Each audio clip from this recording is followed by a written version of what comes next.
with my roommate, and I just hear someone say my full name, and I turned around and I was like, huh? I was like, nobody knows me here. I've been here less than a week. And it was Carson, and him and Shannon like started talking to me, and I went to, I think they had like a call out meeting for leaders the following weekend, and I went, didn't really know what I was going to. I was like, we'll just see what's going on. And then from there, it just kind of was like everything was full swing ahead. I think Shannon asked me like 4 times to be an intern, and I was like, no, I don't think I want to do that. I think the biggest thing for me was like I was scared to have to go through the fundraising aspect of it. I was like, something about raising my pay just doesn't work for me. I also already had a job on campus, and I was just not, with my classes and everything, I was not feeling it. And then we found out, I think in like December of that year, that we had the opportunity kind of like with WDA to go on mission trips to Scotland. And my grandma was from Scotland, so it was always my dream to go to Scotland. I was like, I can't pass that up. Like, I gotta go. And so I had to raise money for that. And I think just seeing how people provided for that, Shannon finally talked me into like, let's just see what God can do with this. Like, if we don't raise the money and it doesn't work out, it's fine. And so I ended up going through that. I think I raised like, I think Shannon and Greg supported me like $50 a month, and that's all I had. And I was supposed to start like August 1st, and I was supposed to have the money raised by August 1st. I think it was like October, and I still only had what Greg and Shannon gave. And I was like, guys, I can't start working. I was like, if this is what I'm doing, and I'm doing like the hours a week to put in for this and going to Bible study and everything, I was like, I've gotta have some money coming from it somewhere, or like I just won't do the internship.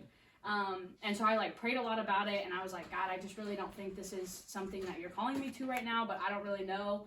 And I know you're not really supposed to test God, but that's what I did in this moment. And I think it was like November, and I was like, God, if by the end of this year, if I don't have the money to start, then I'm not gonna worry about it. Like, I just won't do the internship. I'll obviously still be a part of Young Life and WDA and all of that, but like, I'm just not gonna do the internship.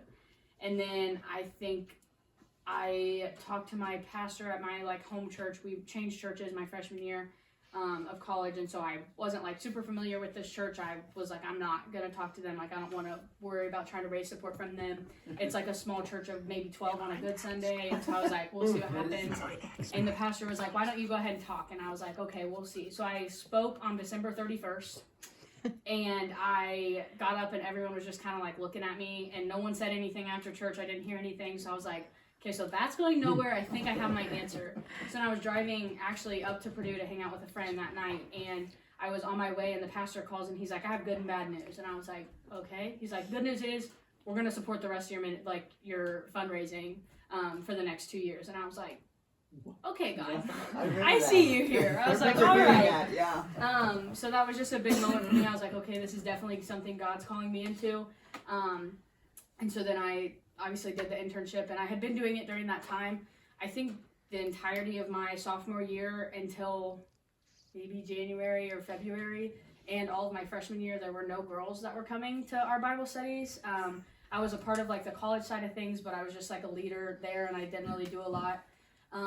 But I had gone to all the like high school Bible studies and everything, and we just had a bunch of guys, and I was the only female leader, and it was just not a good time. And then last year in like January or February, Avery, who is now a freshman at Purdue, started coming, and she's actually the first girl that I got to disciple and go through that with the different materials and stuff. So that was a big blessing, just seeing God work in all of that.